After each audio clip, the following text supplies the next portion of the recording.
ज्यांच्या हातात डेंग्यूमुक्त ची संदेश घेऊन हे वारकरी चले, काय सांगाल की आज या वारीमध्ये तुम्ही सामील झाला? स्वच्छता आपण राखूया, डेंग्यूला आपण हरवूया, मच्छरदाणीचा उपयोग करेल, डेंग्यू बिमारीला दूर करेल.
आमचे विचार उजळवे म्हणून आम्ही ग्रंथ दिंडी केलेली आहे.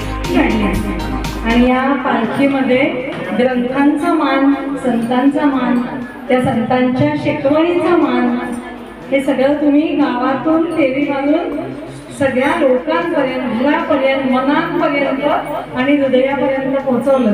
म्हणून या शाळेच्या मुख्याध्यापक, या शाळेचे शिक्षक वृंद आणि स्पेशली पराग मॅडम, सगळेजणच सहकारी, मला सगळ्यांची नावं माहिती नाही, म्हणून सगळ्या गुरुजनांना वंदन, त्या सगळ्यांचं अभिनंदन आणि करावं तेवढं कौतुक थोडं आहे. मी माझ्या वतीने, सारे गावाच्या वतीने तुम्हा सगळ्यांचं कौतुक करते की एवढे लहान ज्ञान घेऊन नटून थटून विठोबा रखुमाईसह तुम्ही आम्हाला दर्शन केलं. पंढरपूर इथेच अवतरलं आणि आजच अवतरलं असंही मला वाटतं. एक छान भजनं म्हणत मुलांनी दिंडी काढली. अशी दिंडी मुलांना तुम्ही मोठं झाल्यावर सुद्धा हे लक्षात ठेवायचं आहे, ठेवणार ना? आणि या दिंडीचं महत्त्व काय?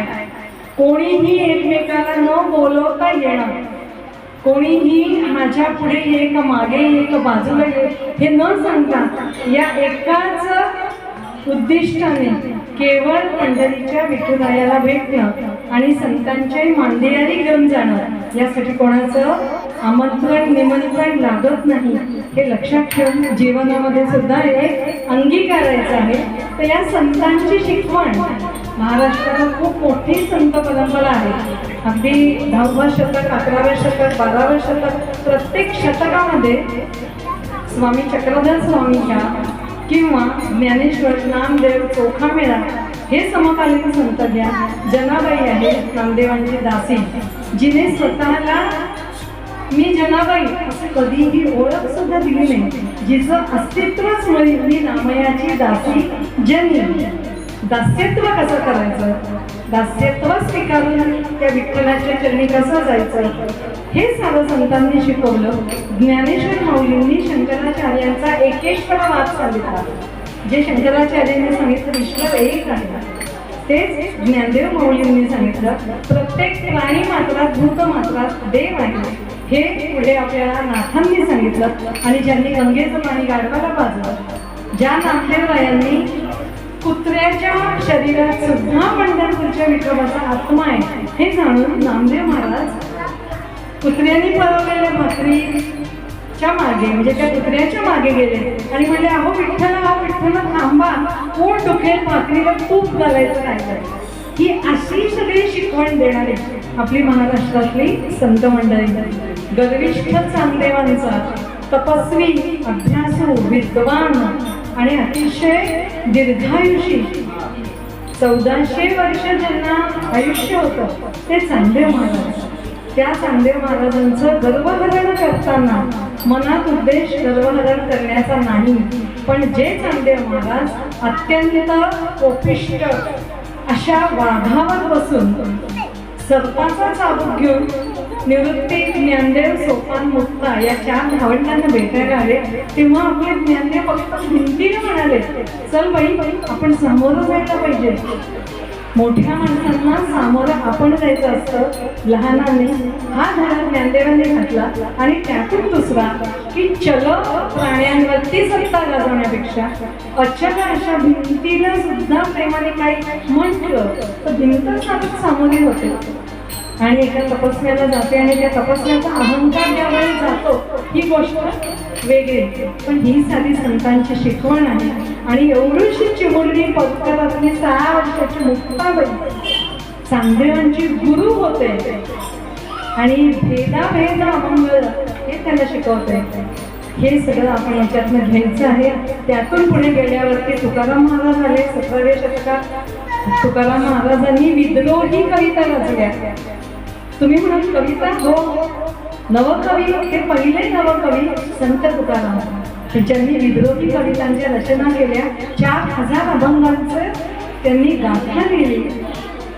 एक प्रसिद्ध साहित्यिक आहेत प्र के अत्रे, ते म्हणतात की ज्यांच्या घरी नाही गाथा त्यांना खरंच म्हणाव्या गाथा.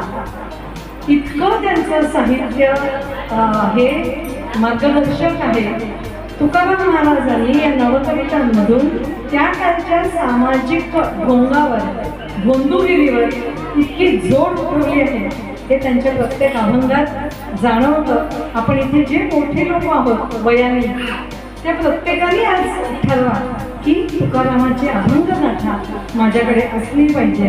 ज्ञानेश्वरांचा एक तरी ओवी अनुभवावी, एक ओवी, एक शब्द, एक ओळ तरी माझ्या आचरणात यावी. आजच्या दिवशी या सगळ्या दिंडीचं आणि सगळ्या संतांची आठवण काढण्याचं प्रयोजन हे आहे. आणि लहान मुलांना या छोट्या छोट्या गोष्टींमधून संतांचं कार्य सांगणार. तुकाराम महाराज नुसतं म्हणाले, जे का रंजले रांजले त्याचे म्हणे जो अकोले, तोची साधू ओळखावा देव तेथेची जाणावा. हा देव नक्की आहे, पण जो खरी खरी दीनदुबळ्याची सेवा करतो. आणि मोठ्यांनी आपल्या आचरणातून लहान मुलांना हा ठसा उमटवला पाहिजे की ज्याला मदत करणं गरज आहे.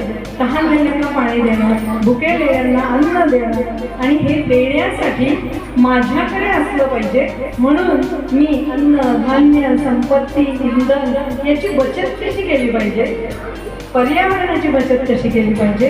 वृक्षवल्ली आम्हा सोयरी वनचरे हे तुम्ही मुलांना सांगून कळणार नाही, पण हे झाड आहे ना, हे कसं लावायचं, हे ओळखायचं का नाही. त्याला फक्त तुळस तोडताना किंवा नमस्कार करायचा आणि एक पान विष्णूसाठी देते का गो बाई, हे जर आपण म्हटलं ना, आणि ह्या भावनेने मॅडम तुम्ही मुलांना सांगून बघा, याचा परिणाम इतका इतका उत्कृष्ट होतो की झाडाला ठरवायला तो बरा आहेस ना, तुम्हाला बोल दिलं आणि मी तुला तोडू का, हे माझ्या देवाला माहिती. झाड मुलांशी बोलतं, नदी मुलांशी बोलते, आणि तीच या छोट्या पिढीशी बोलायला लागलं. कृष्ण हरी, मी जुई सुरेश पराड. आम्ही देव देवता साधू संत महंत यांच्या विचाराने प्रेरित होऊन या ग्रंथदिंडी सोहळ्याचे आयोजन केलेले आहे. तसेच आम्ही जरी इंग्रजी माध्यमाचे शिक्षण जरी मुलांना देत असलो तरी प्रत्येक विद्यार्थ्याच्या मनामध्ये आपली भारतीय संस्कृती टिकावी, त्यांच्या मनामध्ये रुजवावी, यासाठी खरं तर आम्ही या ग्रंथदिंडीचे आयोजन केलेले आहे. तर काय सांगाल मॅडम की आज तुम्ही डेंगूमुक्त असं डेंगूमुक्त उतरू हो, आणि याबद्दल तुम्ही फलक दिले, सांगते याचे फलक आहेत, काय सांगा सध्या. आणि आम्ही जी ही ग्रंथदिंडी काढलेली आहे त्यातून आम्ही खरं तर आपल्या आज या ओतूर शहरामध्ये सध्या पावसाचं वातावरण चालू आहे आणि सगळीकडंच डेंग्यूचा मोठ्या प्रमाणात प्रसार होत आहे. त्यातूनच आम्ही ह्या दिंडीच्या माध्यमातून डेंग्यू कसा हटावा, त्याला कसं हरवावं याचं आम्ही त्यांना शिक्षण दिलेलं आहे, प्रशिक्षण दिलेलं आहे. तसेच सध्या मुलांच्या मनामध्ये संत ज्ञानेश्वर तुकाराम महाराज या सगळ्याबद्दल जी भावना निर्माण व्हावी ती आम्ही त्यासाठी खरं तर या दिंडीचं आयोजन केलेलं आहे. आणि हे असं सगळं सुंदर वातावरण पाहून, वातावरण निर्मिती बघून खरं तर मला 2 ओळी गुणगुणा अशा वाटतात. तर या विठूचा गजर हरिनामाचा झेंडा रोविला, या विठूचा गजर हरिनामाचा झेंडा रोविला, वाळवंटी चंद्रभागेच्या काठी मांडिला, वाळवंटी चंद्रभागेच्या काठी मांडिला, या विठूचा गजर हरिनामाचा झेंडा रोविला. तर काय सांगाल सर, या तुम्ही ग्रंथदिंडीचं आयोजन केलेलं आहे, याबद्दल काय सांगाल सर?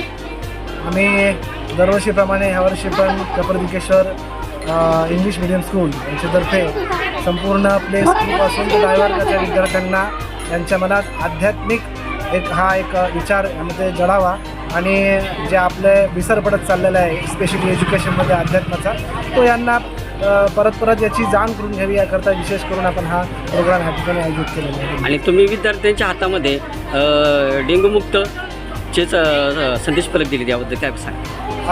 जसं की तुम्हाला माहिती असेल, रिसेंटली आता पावसाचा टाईम आहे, पाऊस चालू झालेला आहे, घाणीचे साम्राज्य जास्त होते, पाण्याची किती साचते. तर यामुळे या दिंडीच्या माध्यमातून आपण विद्यार्थ्यांच्या माध्यमातून संपूर्ण ग्रामस्थांना ह्या ठिकाणी सांगू इच्छितो की त्यांनी आपला आसपासचा परिसर जो आहे हा स्वच्छ ठेवावा. पाणी जर साचलेलं असेल तर ते रिकामं करावं, त्यांचे कूलरचं पाणी जे असं साचलेलं असेल ते सुद्धा त्यांनी रिकामं करावं आणि जेवढी स्वच्छता त्यामध्ये तुम्हाला ठेवता येईल तेवढी ठेवायची, जेणेकरून आपण डेंग्यूला ह्या ठिकाणी आळा घालू शकतो.